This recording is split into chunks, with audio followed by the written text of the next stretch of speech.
Sejahtera semua, selamat datang ke channel Fels Lifestyle. Halo semua, salam sejahtera Malaysia. Salam sejahtera Malaysia. Halo semua, salam sejahtera Malaysia. Salam sejahtera Malaysia. Halo semua, salam sejahtera Malaysia. Halo semua, salam sejahtera Malaysia.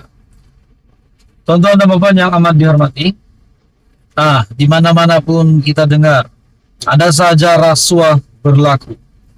Rasuah ratusan juta, berpuluh juta, rasuah berbilion-bilion. Nah, tuan-tuan dan puan, apabila kita mendengar rasuah, kita akan kaitkan dengan politik. Tapi hari ini, saudara-saudara yang amat dihormati semua, terdapat satu pendedahan, bocornya skandal rasuah.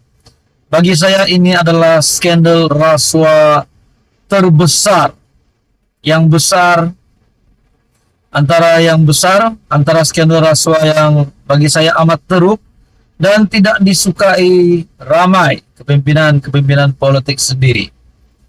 Dan ini bagi saya pasti mengejutkan Tun Mahathir, mengejutkan Tan Sri Muhyiddin Yassin, mengejutkan Datuk Seri Anwar Ibrahim sendiri, mengejutkan ramai lagi ahli politik, kepimpinan politik di Malaysia.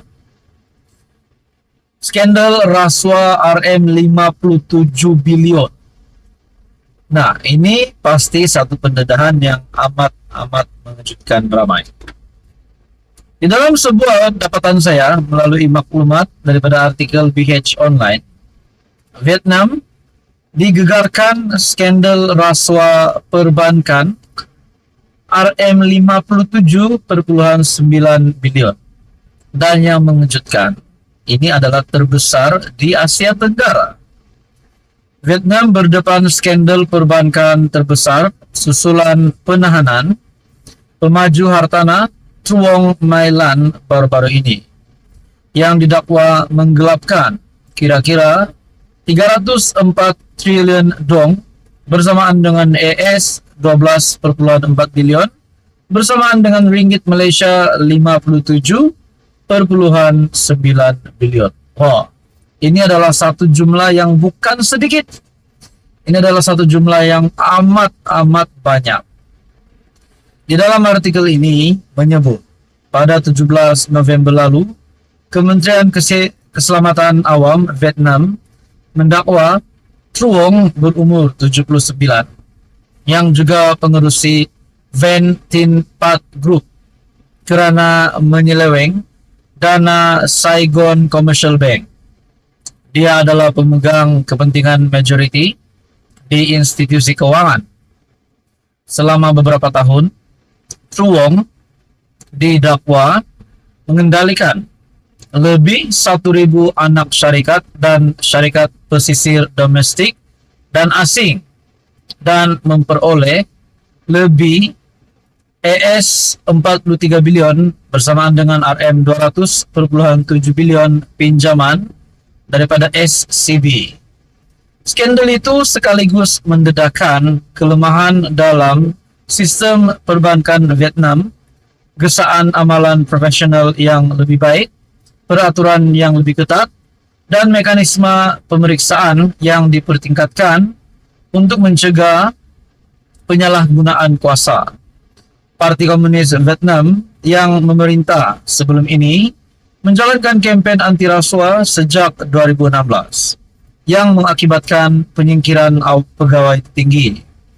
Dalam skandal terbaru itu, Kementerian Keselamatan Awam sudah mengesyorkan pendakwaan terhadap 85 individu, termasuklah pegawai kerajaan dan rakan sekutu kumpulan Van Tin Pat dan SCB. Jabatan Kuasa Hal Ehwal Dalam Negeri Parti Komunis turut meminta siasatan terhadap 23 pegawai negeri, termasuk 12 individu daripada Bank Negara Vietnam. Bagi saya ini adalah satu kejutan baru, kejutan yang besar untuk Malaysia juga, disebabkan ini adalah negara jiran di Asia, di mana Vietnam digegarkan skandal rasuah perbankan RM57,9 bilion terbesar di Asia Tenggara. Susulan penahanan pemaju hartanah Truong Mai Lan baru-baru ini. Nah, saudara-saudara, apa komen Anda? Sekian saja. Teruskan bersama di dalam channel ini untuk info yang seterusnya. Mohon bantu channel ini dengan menekan butang like, share, dan juga subscribe. PAS menuduh Pakatan Harapan munafik. Bukankah kenyataan ini ataupun perkara yang berlaku ini, di mana kenyataan yang menyebut PH munafik ini perlu tanggung jawab ini perlu digalas oleh Presiden PAS sendiri, Tan Sri Abdul Hadi Awang. Ada yang kata Hadi Awang fitnah, ada yang kata Hadi Awang menipu. Berkaitan dengan peruntukan kerajaan persekutuan dan juga royalti minyak, Kedah dan Perlis. Nah, saudara-saudara, terbaru dikatakan dalam sebuah artikel dari Harapan Daily, tuduh PH munafik.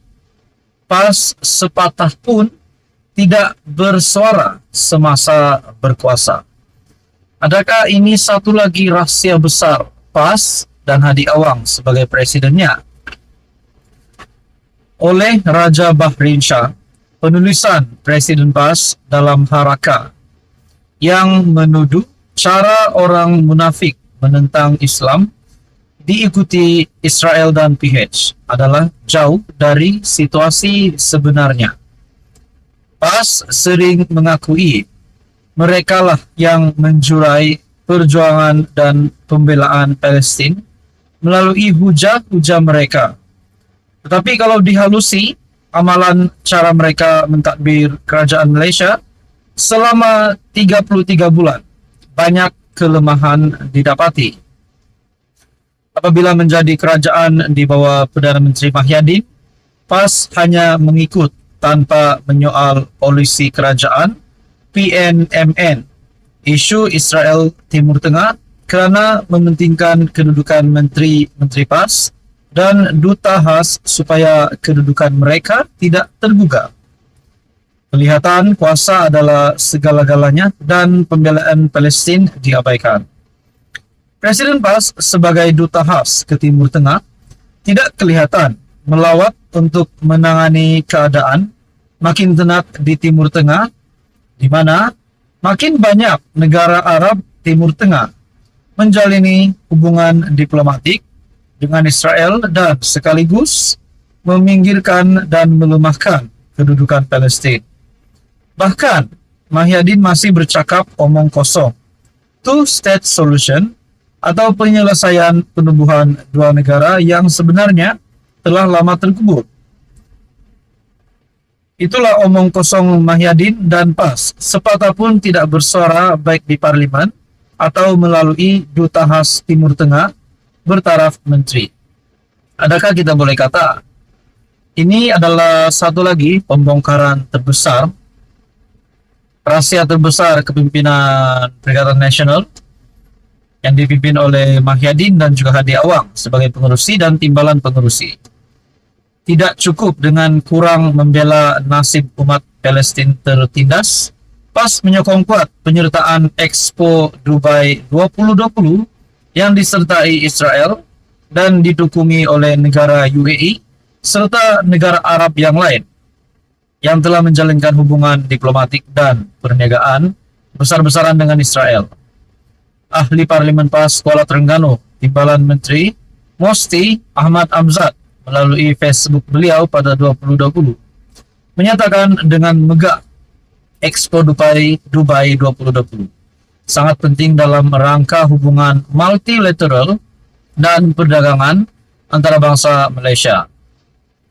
Beliau juga mendakwa Palestin menyertai Expo tersebut, tetapi sebenarnya Palestin tidak menyertai Expo Dubai 2020 kerana menarik diri sebab kehadiran Israel.